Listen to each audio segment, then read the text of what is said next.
The historic name for it is Lick Run, and I like that name. My father used that name a lot.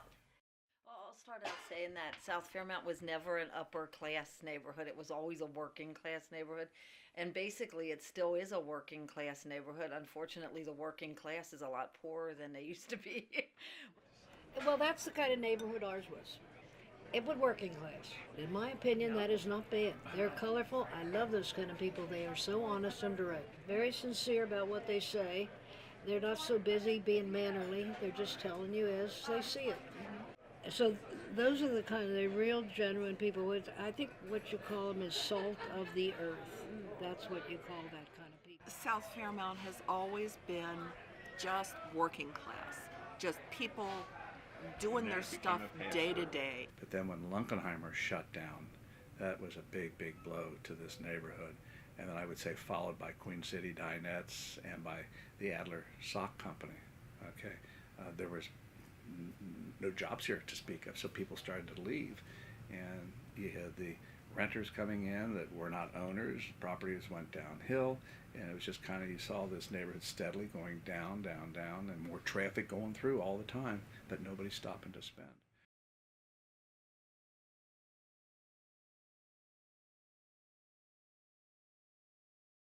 It was encapsulated probably about 100 and some years ago. I'm not quite sure why. It was a creek that ran down here, and I think maybe raw sewage was coming down it somehow. So they encapsulated it, okay, and throughout the entire valley. What we're looking at right now is a 19.5-foot diameter combined sewer that was built the early 1890s.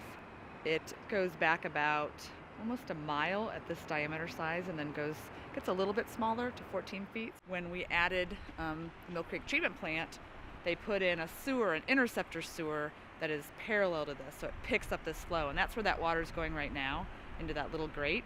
So it's going down in there, it's going into another sewer, and it's shooting down south to the Mill Creek treatment plant. But the overflow feature was designed as part of combined sewers, because if this gets too full, the sewage will actually back up into the system and it will come up into people's basements. This is actually the largest CSO volume discharge point in MSD's service area. About 528 million gallons discharged from here annually. That's a no-no with the Clean Water Act. So that's why MSD is under a consent decree at this point to reduce combined sewer overflows.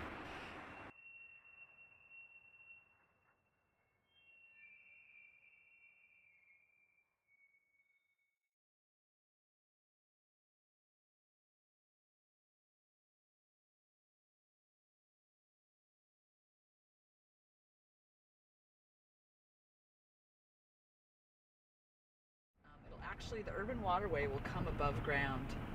So right around here, there'll be what's called a headwaters park. And there'll be some off-street parking and some paths. And the water will literally maybe waterfall over, and come into the urban waterway. The urban waterway will hug the Westwood Avenue side, so the side we're on right now. So we're closest to where the waterway will run, and we'll run all the way down to just east of Harrison Avenue.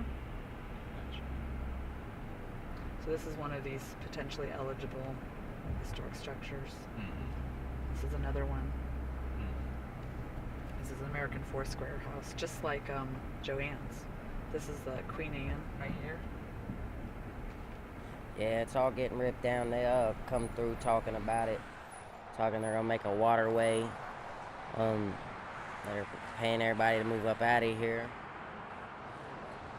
If it's gonna make it better, that's for the water system. Yeah, rip it all out. I'm all for it.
end of World War II was pretty much the demise of the local residency. Things became cheaper.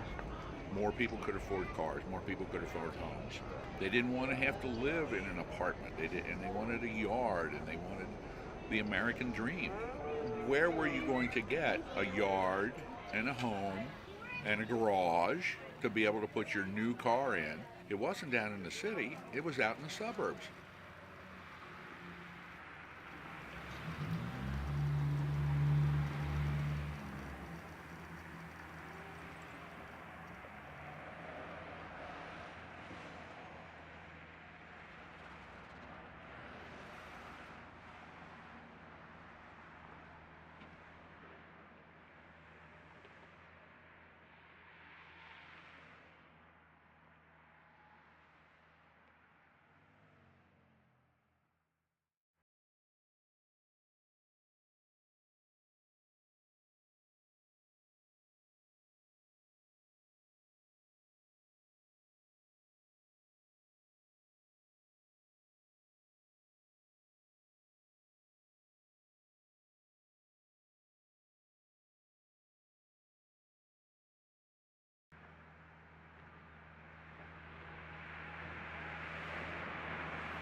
So again, still urban waterway, still going. So these side cross streets here. There'll all be bridges. Gonna be bridges. Right, so we'll have 5 vehicular bridges and 1 pedestrian bridge. This is the civic recreation space currently for South Fairmount. We're going to be expanding it. There'll be a relocated playground, relocated basketball courts. The spray ground will stay in place. We're going to add sort of like a concrete stage, paths, green space. They'll have access to the urban waterway. Council members, and I believe it was Joanne Metz, actually said that, you know, this is perhaps a once in a lifetime chance for South Fairmount to reinvigorate and revitalize itself, because at this point it's only going further downhill. And so I think they feel like they want to take the opportunity, and they know there's, you know, some pros and cons to it, but they're supportive of it because they believe in the end it will be for the better of the community. Well, you can't stand up. I'm a big boy. You can't stand up. Ready, go. Ready,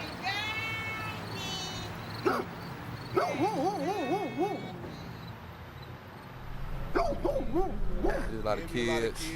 It's more of a community. It's a community. Yeah, it's more of a community now. Everybody around here been around here for years. I think kids grew up in this area Right here, yeah. Everybody that own these stores been here years. So by them tearing, they got to. I don't understand how they even tearing this down. They've been here like forever. How are they even able to do that? Since I was a little kid, I used to clean the windows and all that. I don't understand how they could just tear it down like that anyway.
It's where the sisters who ran St. Francis Hospital lived. I'm told that as the building stands, that it's eligible for the National Historic Register, and all I can say to that is how. All you've got is the shell. Everything that made that building just exquisite is gone. It had the marble grand staircase, was beautiful wainscoting and wooden pocket doors. It was all torn out when they rehabbed it. I mean, even apart from the fact that it's now pretty well trashed inside.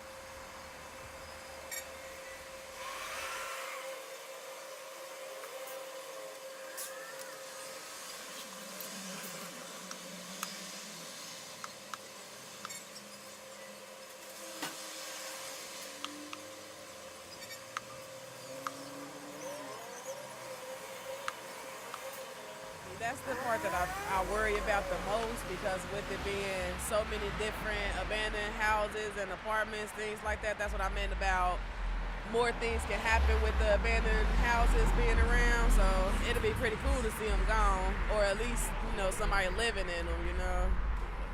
As far as the kids, like, I mean, I'm pretty sure that it'll be safe, but you just never know. Yeah. You never With know. the world today, Right. it's could just be an empty house, or it could be a place for somebody to have something happen to them, you know. So, hello to all the new and goodbye to all the old. Right. It was fun, I guess. Once upon a time, you know. Right. Change is probably the best for this.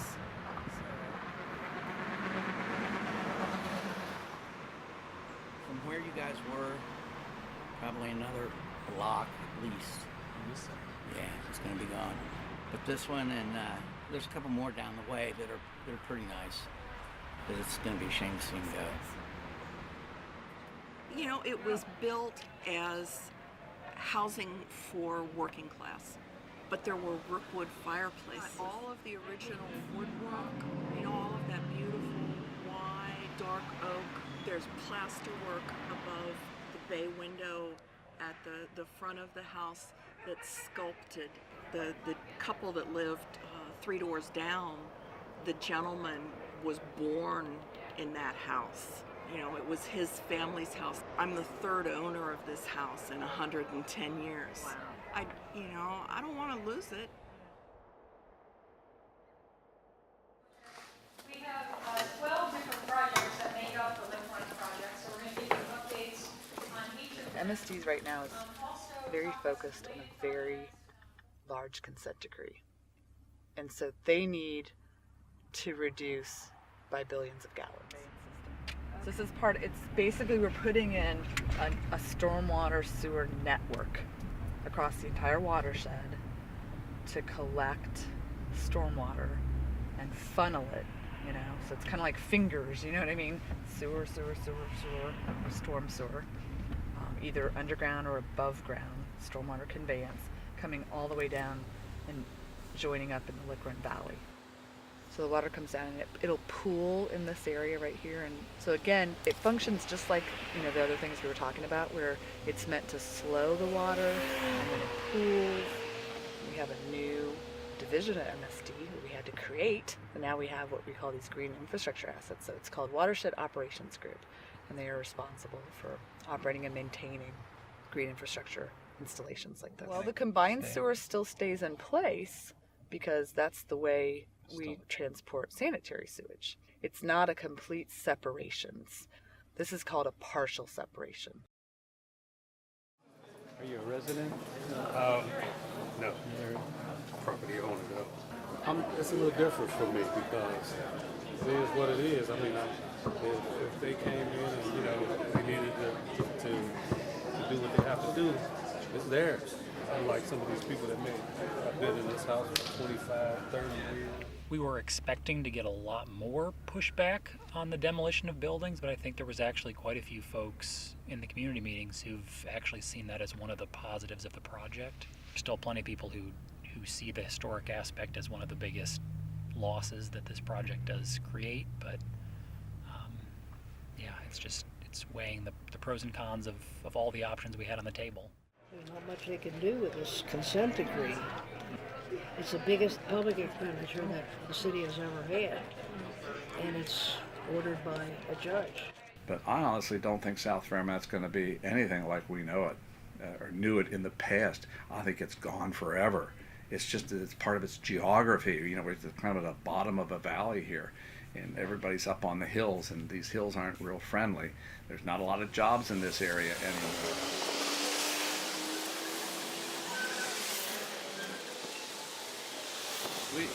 Our company employs about 30 people, and we are in negotiations with the Metropolitan Sewer District to find another location to move.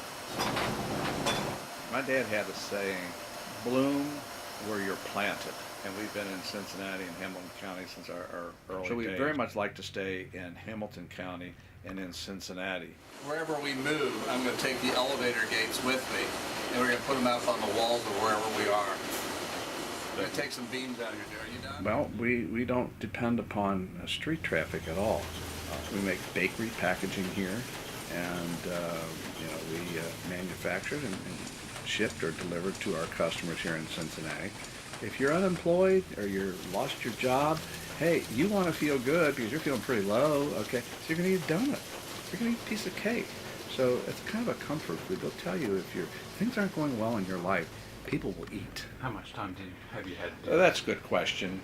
It kind of changes a little bit from time to time, but I think they would definitely like us gone by the end of this year, or at least have a real good assurance of when we're going to be gone.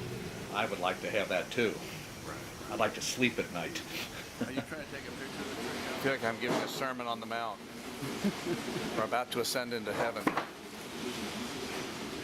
This beautiful sycamore probably will have to go, huh?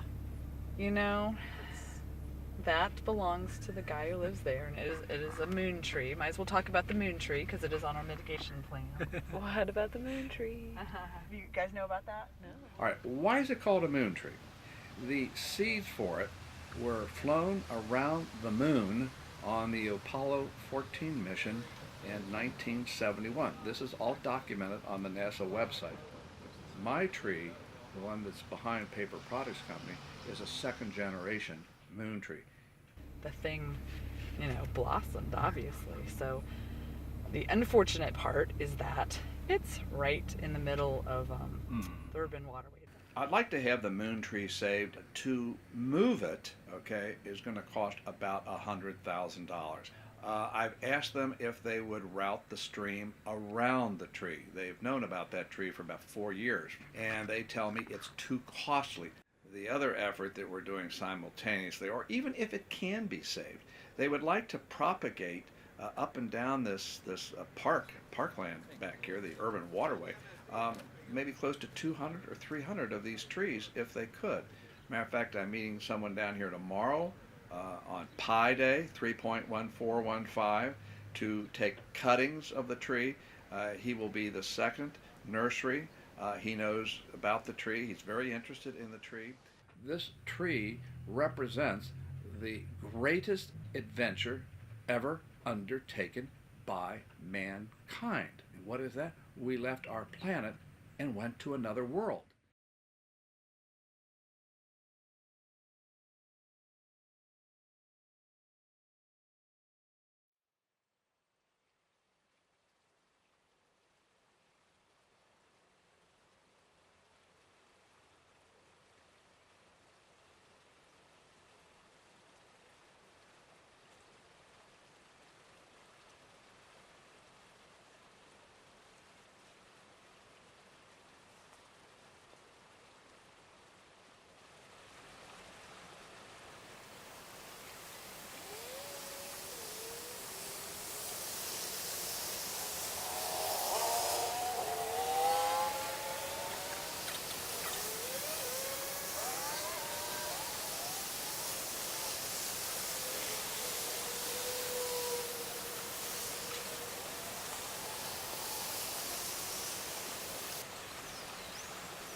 stuff got pushed this way because of downtown. You know, as they continued to gentrify downtown, those people have to go somewhere. So a lot of them are coming this way. Least expensive direction to go.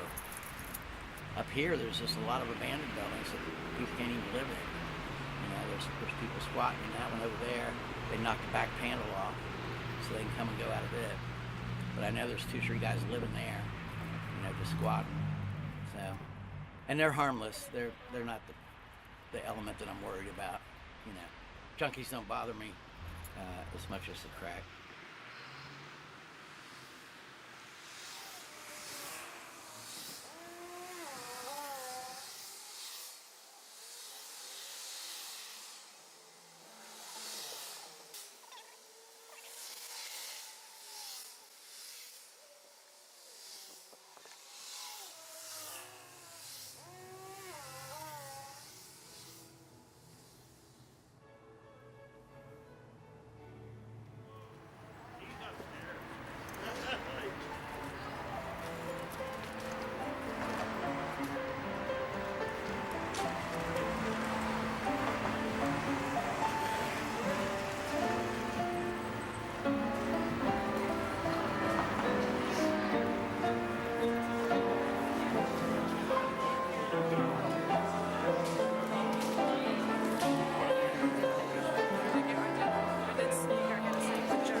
Yeah, the Italian line of demarcation was Quebec Road. When you went there, Quebec, you're in Little Italy. You're in Little Italy. The neighborhood here is basically all from Filito, Italy, which is in the south of Italy.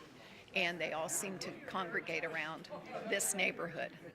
Here, another us sinners now and at the hour of our death. Amen. Behold the handmaid of the Lord. Be it done unto me according to thy word. Hail Mary. Holy Mary, Mother of God, pray for us sinners now and at the hour of our death. Amen. Holy Mary, Mother of And this church has been part of our lives ever since we grew up. I think we're going to be celebrating our maybe 93rd birthday at this church. Not exactly in the same church, but San Antonio's been around for 93 years. And it's just nice that this church has been kept alive and going, and it takes a lot of work on a lot of people's part that volunteer, really dedicated people down here. And she's the matriarch. Josephine's the matriarch. It's run by people that donate their time. Volunteers are keeping this church. We still have our roots here, so consequently, we're still here keeping this church going. We have food, hot food, and not just coffee and donuts. Today we're having pizza, and then soup. Some days they'll have stew or they'll have just wholesome food. I'm about to be done with this in the next 2 seconds. And I thank everybody that fixed this, and the roses, I don't care who it was, but this meal had my stomach saying, good. Originally, South Fairmount was all German.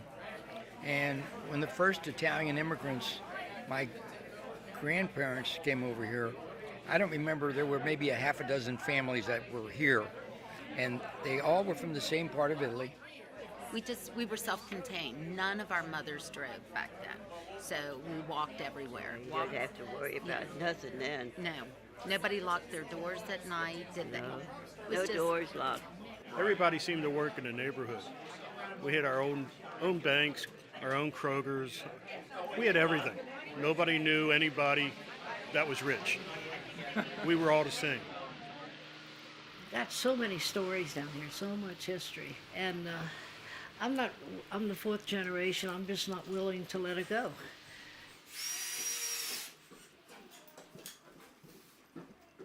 This one had one new window in, and all the rest we took down. We replaced all the windows.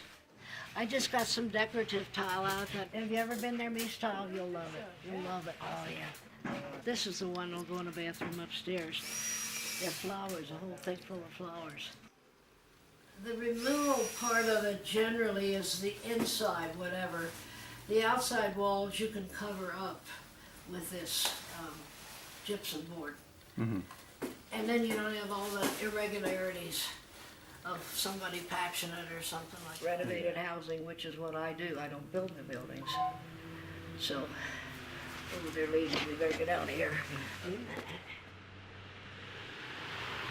Section 8 changed that area pretty much along Westwood Avenue first. They were really out-of-state investors, and they were all brick houses, so that's how a lot of Section 8. It was not as rampant up there. That changed a lot, although many of the residents stayed. They liked the hills, and that church was important. I don't hear no gunshots. I've not heard none. You know, you don't see drug addicts running up and down the street and stuff like that. Maybe old drunks that need a cigarette. That's about it. A lot of people drink. You know, I mean, that's not hard to do.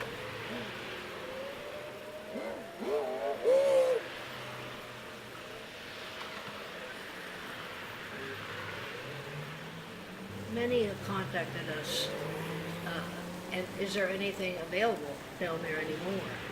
But they're kind of worried about drugs and about mental illness and about just city problems. We're going to have to take care of that.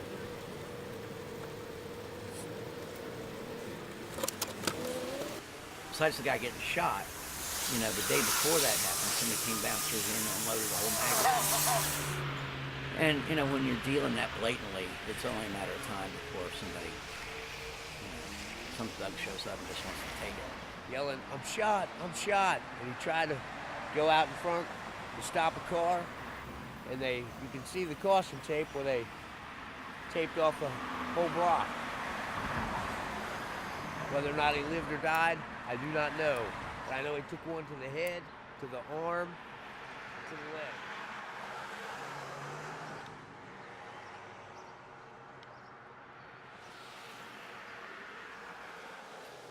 without her seeing it, I came to her shop and I said, we bought a house. She's like, I trust you. My goal is to, before I go into hospice or something like that, it's done. There's no way to really be 100% certain, because I think anybody that passed ice through there or got ice through there is long gone. But that's just my thinking, is that where it came from. They would take the ice from in there and bring it out here. And then where would it go? Then it would be delivered to the houses. Okay. So they would put it on a buggy here and then go out and go through. So where does that door go to? That door goes to, there used to be a street called Eckerd. This is going to be her library and office, as you can tell me.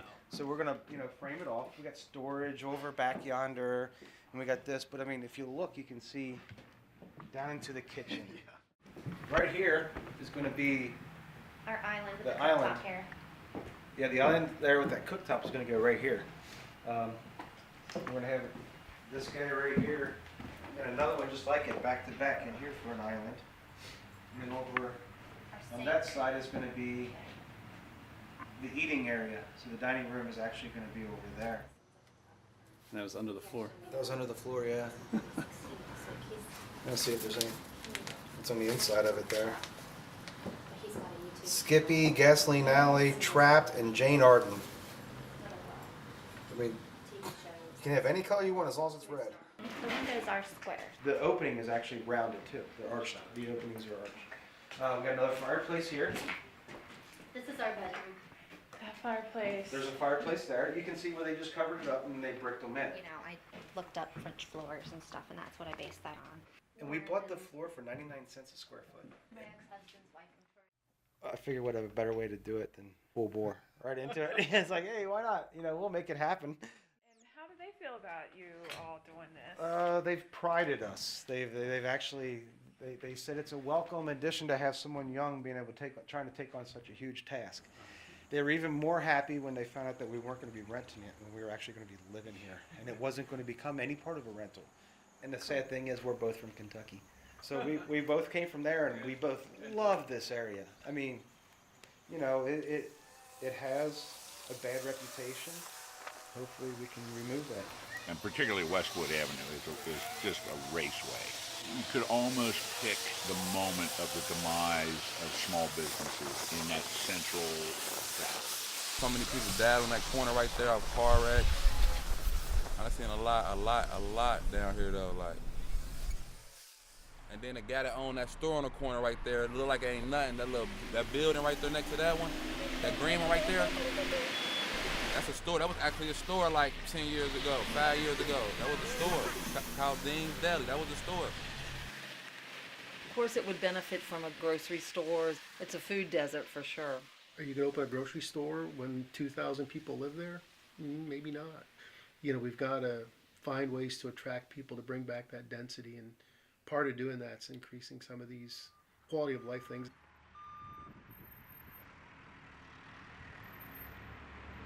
I think the change of making Westwood one way, Queen City Avenue to another direction, I think that really had a lot to do with the speed up of traffic. And it became a pass-through community, which people still use to describe the area.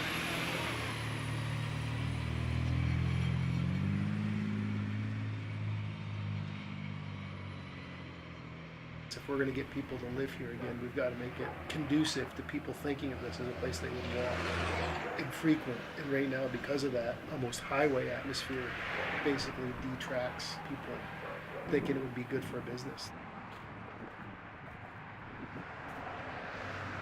What's great about this neighborhood in a lot of respects is the fact that you've got a huge volume of traffic going around this island right here. And I've heard numbers as low as 60,000 cars a day, and now I'm starting to hear 70, 75,000 cars a day.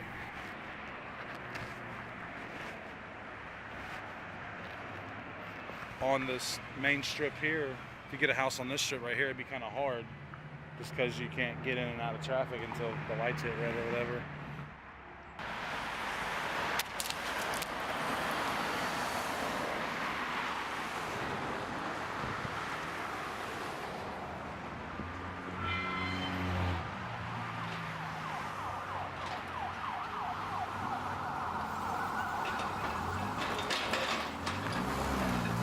move. That's why I'm working on this car. I gotta get it up and going so I can find another spot. Like, moving really, it ain't gonna hurt nobody. There's a million other houses around the neighborhood. If I want to stay here, I'll stay here. If not, I'll relocate. I think in the next 10 years, this neighborhood is just going to be unbelievably changed. People aren't going to recognize it. There's a lot of talk about how it's going to change and the positive changes that it's going to present. You know, I don't see that happening very quickly. I don't think it's going to be an instant park, you know. And it'll take them how long to get it done? Basically, it'll be this torn up area for 5 years. And then once it is finished, it's going to take another 5-10 years for it to really be developed in terms of people investing